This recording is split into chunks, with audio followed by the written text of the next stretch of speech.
নমস্কার বন্ধুরা, গল্পের আসরে আপনাদের সবাইকে স্বাগত।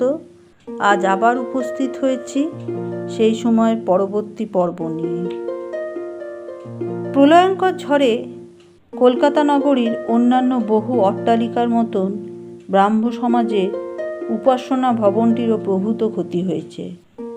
রামমোহন প্রতিষ্ঠিত এই ভবনটির একাংশ কাত হয়ে পড়েছে, ছাদ ভেঙে কড়িবর্গা এমন খুলে ঝুলছে যে উত্তম রূপে মেরামত করার আগে ওখানে প্রবেশ করাই বিপজ্জনক। ঝড়ে শুধু উপাসনা ভবনটিই ভাঙেনি, সেই ধাক্কায় ব্রাহ্ম সমাজও ভেঙে দু টুকরো হয়ে গেল। প্রবীণ দেবেন্দ্রবাবুর সঙ্গে জ্বলন্ত তেজি যুবা কেশবের মিলনে ব্রাহ্ম সমাজ নতুনভাবে উদ্দীপিত হয়ে উঠেছে। গুসকরা গ্রামের এক আম্রকুঞ্জে তাঁবুর মধ্যে রাত্রিবাসকালে দেবেন্দ্রবাবুর মনে যে বিদ্যুৎ চমক হয়েছিল তা সত্য বলে প্রমাণিত হয়েছে।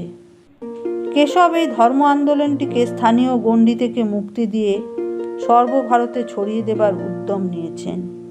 সুদূর বোম্বাই শহরে গিয়ে পর্যন্ত তিনি প্রচার করে এসেছেন এই নতুন ধর্মমত। এখন সারা ভারতে ব্রাহ্ম সমাজের শাখার সংখ্যা 50, দীক্ষিত ব্রাহ্মের সংখ্যা 2000-এর কিছু বেশি। যারা দীক্ষা নেয়নি এমনও অনেকেই মুক্ত চিন্তা ও কালোপযোগী ধর্ম সংস্কারের প্রতি আকৃষ্ট। পারিবারিক বাধা অগ্রাহ্য করে নিজের স্ত্রীকে সঙ্গে নিয়ে প্রকাশ্যে মাঘ উৎসবে যোগ দিয়েছেন কেশব। এই উপলক্ষে চিরকালের মতন গৃহত্যাগ করতেও তিনি দ্বিধা করেননি। তখন দেবেন্দ্রবাবুর স্বনির্বদ্ধ অনুরোধে সস্ত্রী তিনি আশ্রয় নিয়েছিলেন জোড়াসাঁকোর ঠাকুর বাড়িতে। সকলের এমন আন্তরিক আপন করা ব্যবহার যে এ যে পরের বাড়িতে বাস তা একদিনের তরেও বোঝা যায়নি। কেশবের স্ত্রী জগন্মোহিনীর বয়সই বা তখন কত? এর আগে কখনো সে থাকেনি কোনো অনাত্মীয়ের গৃহে, কিন্তু দেবেন্দ্রবাবুর কন্যা ও পুত্রবধূরা তাকে একেবারে নিজেদের মধ্যে যেন মিশিয়ে নিয়েছিলেন।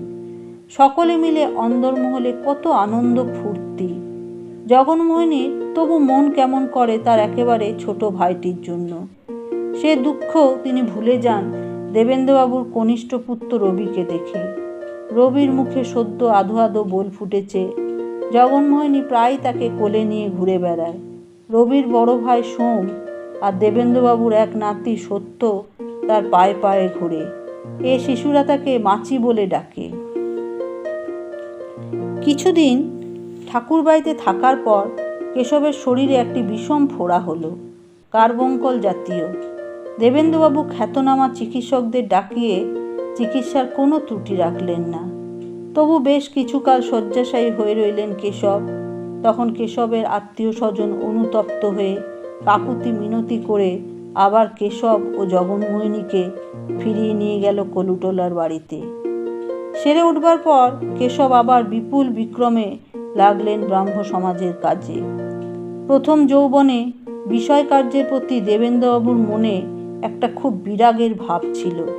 তার মনে হতো নিত্য 30 দিন অর্থ সম্পদের চিন্তা মানুষের নৈতিক উন্নতি ও ধর্ম সাধনার অন্তরায়। বিশেষত তার পিতা অত্যন্ত বৈষয়িক, বিলাস আড়ম্বরপ্রিয় এবং ভোগী দ্বারকানাথকে দেখে দেবেন্দ্রবাবু তার বিপরীতমুখী হয়েছিলেন। প্রায়ই সব কিছু ছেড়ে দিয়ে সুদূর নির্জন শৈলশিখরে সুমহান প্রকৃতির সান্নিধ্যে গিয়ে তিনি বেশি সান্ত্বনা পেতেন। কিন্তু এখন তিনি মধ্যবয়স্ক এবং একটি সুবৃহৎ পরিবারের অধিপতি। সাংসারিক ব্যয় বিপুল তো বটেই, তাছাড়া ব্রাহ্ম আন্দোলন পরিচালনার জন্য তাকে যথেষ্ট অর্থ ব্যয় করতে হয়। তত্ত্ববোধিনী পত্রিকা এবং ইন্ডিয়ান মিরার নামে ইংরেজি পাক্ষিকও চলে তার অর্থানুকূল্যে। সুতরাং দেবেন্দ্রবাবু এই সময় মন দিয়েছেন জমিদারি দেখাশোনার কাজে। পিতার ঋণ পরিশোধ করা হয়ে গেছে, জমিদারির আয়ও বৃদ্ধি পেয়েছে যথেষ্ট। একসময় যিনি প্রায় দেউলিয়া হতে বসেছিলেন সেই দেবেন্দ্রবাবু এখন আবার দেশের ধনী সমাজের শিরোমণি। এখন তিনি মনে করেন পুরোপুরি সংসার ধর্ম পালন করেও ধর্মানুশীল এবং আত্মশুদ্ধির প্রয়াস অব্যাহত রাখা যায়। তার পরিমণ্ডলে সকল মানুষের প্রতি তার ব্যবহার সহৃদয় ও উদার। মুক্ত হস্তে তিনি দানশীল, কিন্তু তিনি গোষ্ঠীপতি। সকলকে মেনে চলতে হবে তার বিধান, তার মুখের কথায় আদেশ। যে কোনো বিষয়ে তার মতই চরম, মতপার্থক্যের কোনো স্থান নেই। আসলে তো আর তার ধমনীতে প্রবাহিত হচ্ছে পৈতৃক রক্ত। কেশবকে খুবই পছন্দ করে দেবেন্দ্রনাথ, কিন্তু একটা ব্যাপারে তার খটকা লাগে। কেশব এত বাইবেল আর যীশুখ্রিস্টের জয়গান করে কেন? এর মধ্যে যেন খ্রিস্টানি গন্ধ আছে। সাহেব জাতি এবং খ্রিস্টানি ভাবকে ঘোর অপছন্দ করে দেবেন্দ্রনাথ। ইংরেজ রাজপুরুষদের সংস্পর্শেও তিনি পারতপক্ষে যেতে চান না। ইসলাম ধর্মের প্রতি তার বিরাগ নেই। তিনি ফার্সি শিক্ষক করেছেন, সুফি তত্ত্বের প্রতি তার ঝোঁক আছে। তিনি ফার্সি শিক্ষা করেছেন, সুফি তত্ত্বের প্রতি তার ঝোঁক আছে। তবে তার ব্রাহ্ম ধর্মকেই তিনি হিন্দু ধর্মের পরিশীলিত অঙ্গ মনে করেন। পৌত্তলিকতা যেমন হিন্দু সমাজে ছেয়ে ফেলেছে, সেরকম একেশ্বরবাদও তো হিন্দু দর্শনের প্রধান কথা। সুতরাং একেশ্বরবাদী ব্রাহ্মরা হিন্দু ধর্মেরই সংস্কারক। সেই জন্যই পুরুষানুক্রমে প্রচলিত হিন্দু সমাজের পারিবারিক আচার ব্যবহারগুলি পরিত্যাগ করার কোনো প্রয়োজন নেই। তিনি বিপ্লব পছন্দ করেন না। তিনি ধীরে ধীরে সব কিছু পরিবর্তনের পক্ষপাতী। কিন্তু তরুণ কেশবের হৃদয় আরও অনেক বেশি উচ্চাকাঙ্ক্ষী। দেবেন্দ্রবাবুর ব্রাহ্মধর্ম শুধু বাঙালি উচ্চবর্ণের হিন্দুর ধর্ম, কিন্তু কেশব মনে করছেন তিনি সারা ভারতবর্ষ, এমনকি সারা পৃথিবীর জন্য এক নতুন ধর্মমতের প্রচারক। শুধু বাইবেল নয়, কোরআন, আবেস্তাও তিনি পাঠ করেন নিয়মিত। তার মতে পৃথিবীর প্রধান ধর্মগুলিতে যেসব পৃথক বিধান আছে তা আংশিক সত্য, কোনোটাই পূর্ণ সত্য নয়। অতএব এইসব ধর্মের আংশিক সত্যগুলি মেলাতে পারলেই হবে পৃথিবীর সব মানুষের উপযোগী এক আদর্শ ধর্ম, এবং ব্রাহ্মরা গ্রহণ করবে সেই দায়িত্ব। কিন্তু দেবেন্দ্রবাবু আর কেশবের মধ্যে বিভেদটা শুধু তাত্ত্বিক নয়, ভেতরে ভেতরে বিচ্ছেদ ঝুমায়িত হতে শুরু করেছে কিছুদিন ধরে। তরুণ বয়সী ব্রাহ্মরা সকলেই কেশবের চেলা। তারা নিত্য নতুন এক একটা ব্যাপার নিয়ে মেতে আছে। কেশব যেন ম্যাসিডোনিয়ার সেই তরুণ রাজকুমার, মুষ্টিমেয় একটি দল নিয়ে যে দুনিয়া জয়ের স্বপ্ন দেখেছিল। কিন্তু যেহেতু বহু শতাব্দী যাবৎ পরাধীন, যুদ্ধবিমুখ হিন্দুর সন্তানে কেশব, তাই তলোয়ার নয়, জিহ্বাই তার অস্ত্র। পৈতেধারী আচার্যদের ব্রাহ্ম সমাজ থেকে একেবারে বিদায় করে দেবার জন্য কেশবরা তৎপর। ব্রাহ্মধর্মে জাতিভেদ নেই, শুধু দ্বিজের ওই চিহ্ন থাকবে কেন? কেশবদের দৃষ্টান্ত দেবেন্দ্রবাবু নিজে উপবীত ত্যাগ করেছেন বটে, কিন্তু যেসব ব্রাহ্মণ আচার্যরা ব্রাহ্ম সমাজের একেবারে পত্তনের সময় থেকে আছেন, তাদের তিনি সমাজ থেকে সরিয়ে দিতে চান না। লোকাচারের জন্য কিংবা পারিবারিক গণ্ডগোল এড়াবার জন্য যদি তারা পৈতেটা রাখতে চান তো রাখুন না। কেশবরা উদ্যোগ নিয়ে ব্রাহ্মণ আর শূদ্রদের মধ্যে বিবাহ ঘটাচ্ছেন, এটাই দেবেন্দ্রবাবুর মোটেই পছন্দ নয়। এমনকি বিধবা বিবাহ ব্যাপারটিকেও তিনি মনের খুব গভীরে সায় দিতে পারেন না। কেশবের উৎসাহদাতা বিজয়কৃষ্ণ গোস্বামী নামের আরেক তরুণ। মেডিকেল কলেজের এই প্রাক্তন ছাত্রটি বাগ আশ্রা নামে এক গ্রামে গিয়ে দারুণ বিক্রমের সঙ্গে প্রচারের কাজ করেছেন। বিজয়কৃষ্ণের মতামত যেন কেশবের চেয়ে উগ্র। পৈতেধারী আচার্যদের ব্রাহ্ম সমাজে উপাসনার বেদি থেকে না সরালে যেন তার কিছুতেই স্বস্তি নেই। শেষ পর্যন্ত দেবেন্দ্রবাবু রাজি হলেন ওদের কথায়। তারপর এলো সেই ঝড়। ব্রাহ্ম সমাজের নিজস্ব গৃহের ভগ্নদশা, কিন্তু সেজন্য তো প্রতি বুধবারে উপাসনা বন্ধ রাখা যায় না। তত্ত্ববোধিনীতে বিজ্ঞাপন দেওয়া হলো যে যতদিন না সে গৃহের সংস্কার হয় ততদিন সমাজের উপাসনা হবে জোড়াসাঁকোর দেবেন্দ্রনাথের বাড়িতে। নির্দিষ্ট সময়ে কেশবের দলবল সেখানে এসে উপস্থিত হয়ে দেখলেন উপাসনা এর মধ্যে শুরু হয়ে গেছে, আর আচার্যের বেদিতে বসে আছেন অযোধ্যানাথ পাকরাশি। আর যায় কোথায়? এই পাকরাশি মশাই শুধু যে পৈতেধারী তাই নয়, একবার রটেছিল যে তিনি উপবোধ ত্যাগ করেছেন, পরে আবার তিনি জানালেন যে না, তিনি পৈতে ছাড়তে রাজি নন। সেই লোক আচার্য? অথচ কথা ছিল আজ বিজয়কৃষ্ণ এবং কমলাকান্ত আচার্য হবেন।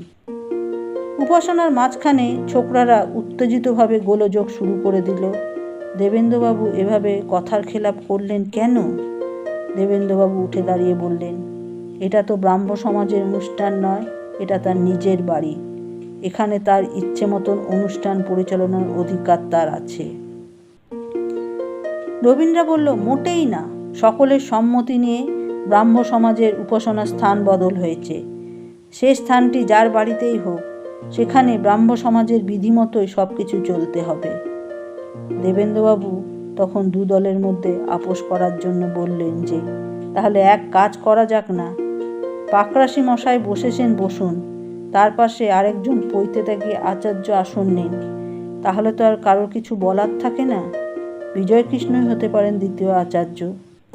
কিন্তু তরুণ দল তা মানতে মোটেও রাজি নয়। আপোষ কিসের? প্রাণটা তো আদর্শের।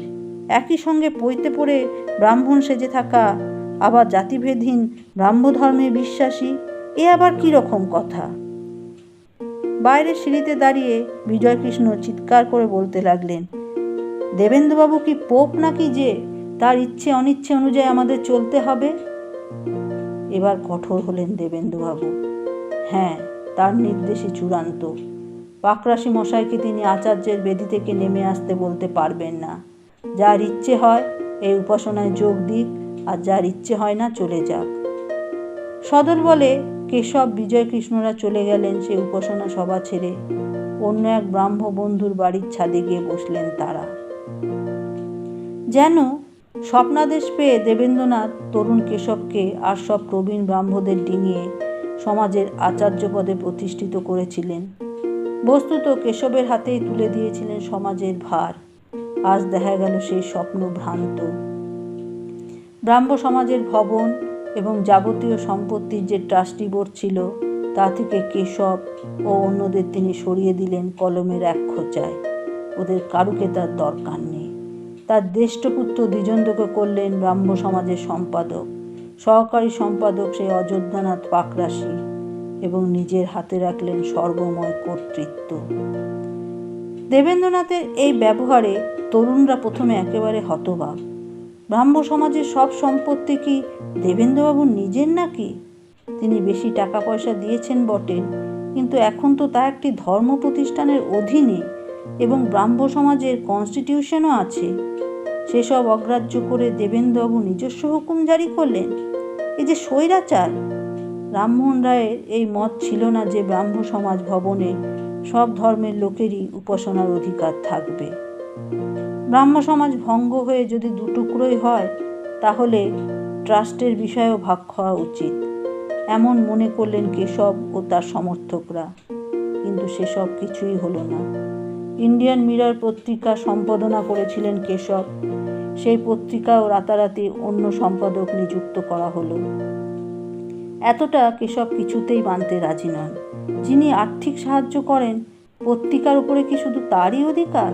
আর যে সম্পাদক পরিশ্রম করে সম্পূর্ণ পত্রিকাটা বার করেছেন, তিনি কেউ না? কেশবের লেখনী গুণে মিরারের এত খ্যাতি। কেশব ঠিক করলেন যদি মিরার নামে দুটি পত্রিকা বেরোয় তাতেও ক্ষতি নেই, তবু তিনি মিরারের সম্পাদকত্ব ছাড়বেন না। পক্ষকালের মধ্যে তিনি স্বাধীনভাবে প্রকাশ করলেন মিরারের নতুন সংখ্যা। নিজের নীতিতে অবিচল থাকলেও কেশবের সঙ্গে বিচ্ছেদে মনে বড় আঘাত পেলেন দেবেন্দ্রনাথ। তারুণ্যের শক্তিকে ঠিক পথে চালিত করে তার অতি প্রিয় ব্রাহ্ম আন্দোলনকে উজ্জীবিত করে তুলতে চেয়েছিলেন তিনি। কিন্তু তরুণরা যখন তখন আঘাত দেয়, আর তারুণ্যের ধর্মই এই, প্রবীণদের চিন্তাধারা থেকে অন্তত কয়েক পা এগিয়ে থাকে। দল কার্যত দুভাগ হওয়ার পর উত্তেজিত যুবকেরা তার নামে নানা রকম অভিযোগ, এমনকি কটু কার্তব্য করতেও ছাড়লেন না। অভিজাত দেবেন্দ্রনাথ একটি প্রতিবাদও না করে নিঃশব্দে রইলেন। কিন্তু হঠাৎ যেন নিঃসঙ্গ হয়ে গেলেন তিনি। যদিও তার অনুগত ব্রাহ্মের সংখ্যাও কম নয়, বিদ্রোহী তরুণদের চেয়ে অনেক বেশি হবে বোধ হয়। তবু দেবেন্দ্রনাথ আগেকার সে উদ্দীপনা বোধ করেন না। এমনকি তিনি যেন অনুভব করেছেন তার দৃষ্টিশক্তি কমে আসছে, শ্রবণ ক্ষমতাও ক্ষীণ হয়ে আসছে, শরীরে আর সেই জোর নেই। 47 বছর বয়স, এরই মধ্যে যেন তার জীবন সায়াহ্ন এসে গেল।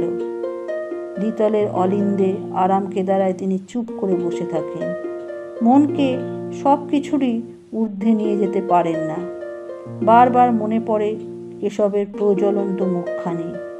নিজে সন্তানদের চেয়েও ওকে তিনি বেশি প্রীতি করেছিলেন। এখন কেশব দূরে গেছে, তবু তিনি কেশবের উপর রাগ করতে পারেন না। আপন মনে বলেন, কেশব বিজয়ী হোক, ওর আত্মার প্রভায় আর সকলে আলোকিত হোক, সারা বিশ্ব কেশবকে চিনুক, জানুক। বন্ধুরা, আজ এই অবধি। পরবর্তী পর্ব নিয়ে খুব শীঘ্রই উপস্থিত হব। যদি আপনাদের ভালো লেগে থাকে তাহলে দয়া করে লাইক ও শেয়ার করবেন, আর যারা নতুন তারা সাবস্ক্রাইব করবেন। ধন্যবাদ।